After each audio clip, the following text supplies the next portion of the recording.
Thank you for tuning in to Mr. Cliff's Toy Shop. On today's review, we take a look at the Mezco Wolverine Ronin figure. Today, I'll be reviewing this figure in 6 categories: accessories, articulation, design, is it essential to your collection, functionality, and price. Once all scores are totaled, I'll be giving you my opinion if this figure is a pass or a purchase. So for accessories, you get the Mezco base and stand.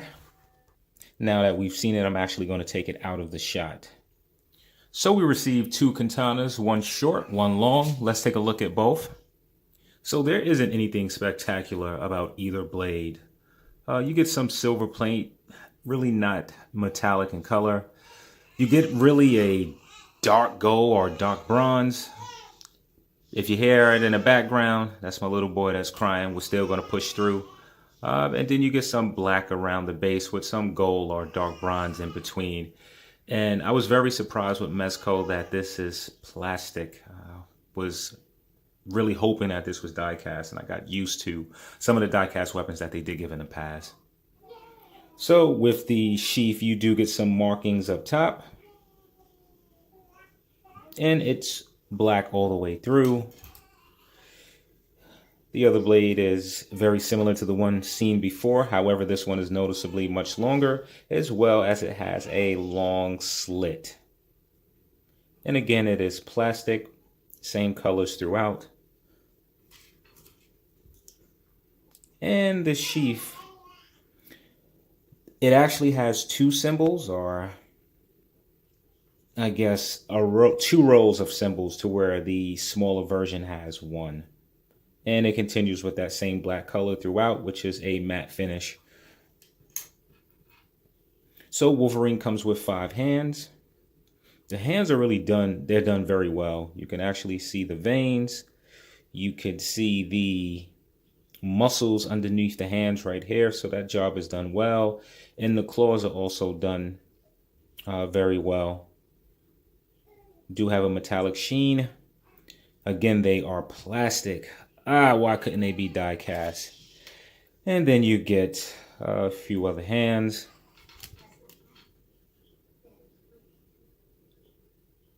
Again, looking great throughout. You receive a scarf, which I haven't taken out yet.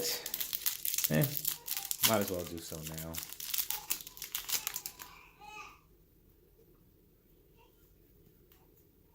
Okay, so I can already tell with the scarf that there's a wire inside of it. I like that a lot. Sort of looks satin, almost has a glimmer to it, but not too shiny. And then we have 2 head sculpts. I'll start with this one. We've seen this one several times. However, the paint application on this seems to be much better than the others. Overall, I am not a fan of this head sculpt. It's just an ugly version of Wolverine. So this is my preferred head, the one that I would actually be using on this figure, as I guess that most collectors will. I really like that the face has a variation of colors. Hopefully it's coming through on the camera, but you can see the 5 o'clock shadow below. There is a different color with the lips, and then there's also a different flesh tone throughout on the face. And I also like how the man bun looks on this particular figure. So this head sculpt is done very well. So comparing this to some of the other Mezco figures such as Deadpool, Deathstroke, and Punisher, it doesn't seem like the Wolverine comes with a lot. In addition to not coming with a lot of accessories, I am a bit disappointed that the weapons and the claws aren't die cast. I'm very surprised that they aren't. I know that the Deadpool figure that I have, or I'm pretty sure, now I'm questioning it, I believe that his blades are die cast. So I'm just surprised that they didn't use the same blade that came with that figure and give it to us this time. I would have preferred that than these plastic blades that we do receive. I'm always happy to have more than one head sculpt, even though one I will not be using. Just in case I forgot to mention this before, Wolverine comes with 7 hands. So for accessories, I'm going to give Wolverine a 7 out of 10. So for articulation, the neck and the head are on separate pegs, which is fantastic because that provides for extra range of movement. So with the neck alone, you're able to get added movement. The head is able to look up thus far, all the way down, turns left and right, also pivot, and there's a certain amount of back and forth movement. The arm is able to lift up about that far.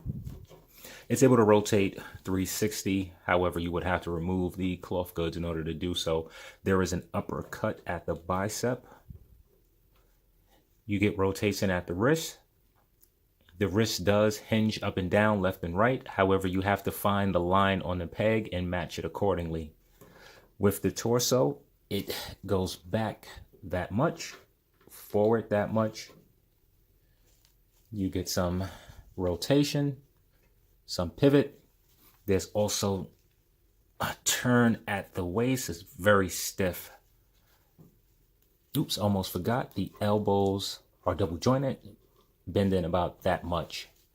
The legs are able to extend all the way out.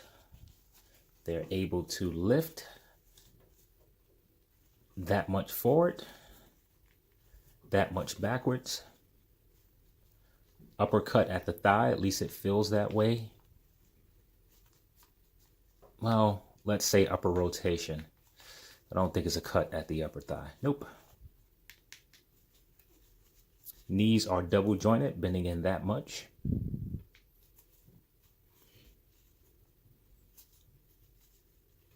So you do get rotation at the ankles. The foot is able to lift up that much, down about that much. And you get some decent amount of pivot, more so inside than outside. And there is no toe articulation. So for articulation, I'm going to give Wolverine an 8 out of 10. So for design, I do not have source material to compare his attire to. It appears that Wolverine, or let's call him Logan, is sporting a traditional Japanese kimono. I know I have been critical of Mezco with their external stitching. However, on this particular figure, the external stitching works well. It is free flowing and it looks natural. So the light blue broken up by the off-white and then put together by the navy blue really works well together. I'm surprised that Mezco didn't actually incorporate actual fabric as the slippers, but it's not. And then I'm also surprised that I'm not sure of the proper name for this, that it's not actually wood, or at least I don't think that it's wood. I had mentioned earlier, the man bun looks good. I don't, however, like the seam that goes from one end all the way to the other. It is very noticeable, even though that it's painted black. I like the touch of subtlety. There are 2 X's here. If you don't look for it, you won't notice it, or perhaps mistaken it for something else. I like the very high sideburns, which Wolverine is known for having. Excuse me, Logan. Gotta remember to call him Logan. So for design, I'm going to give Logan an 8 out of 10. I nearly forgot to mention the painted on chest hair really looks good. I'm not sure if it's showing through the camera, but there's a lot of chest hair that just follows not just the chest part, but it works its way down to the abdominal region. One ongoing issue, or rather not issue, just something that I didn't like with the previous Mezco figures, and it's apparent on this one as well. I feel that the neck is too long. Not sure if it's just me, but in my opinion, the neck could be a bit shorter. Wolverine is known for being a short guy in the comics. Having the high neck doesn't make it so easy to do so. But what I really like, hopefully you can see it, is that he actually has veins coming through on his neck. So is Logan essential to your collection? Normally I would start off with it depends, but that's not the case in this situation.